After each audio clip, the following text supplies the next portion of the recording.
3, 2, 1. Welcome to my channel. இந்த video உங்களுக்கு பிடிச்சிருந்தா லைக் பண்ணுங்கள், ஷேர் பண்ணுங்கள், அப்படியே சப்ஸ்கிரைப் பண்ணுங்கள். நீங்கள் இந்த வீடியோவில் நீங்கள் என்ன பார்க்க போகிறீங்கன்னா, தை அமாவாசை. தை அமாவாசை வந்து ரொம்ப முக்கியமான ஒரு அமாவாசை. நம்ம முன்னோர்களுக்கு நம்ம வழிபாடு செய்யக்கூடியது தான் இந்த தை அமாவாசை. தை அமாவாசை வந்து எந்த நேரம் வருது, என்ன கிழமை வருது, எப்போது ஆரம்பித்து எப்போது முடியுது அப்படின்னு பார்க்க போகிறோம். இந்த தை அமாவாசை வந்து ஜனவரி மாதம் 29ஆம் தேதி புதன்கிழமை வருது.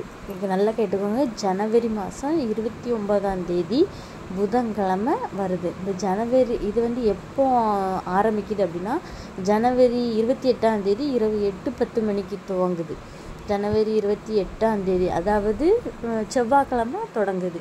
இது வந்து எப்போ முடியுது அப்படின்னா, ஜனவரி 29ஆம் தேதி இரவு 7:21க்கு இந்த அமாவாசை தேதி முடியுது. அதாவது புதன்கிழமை நைட்டு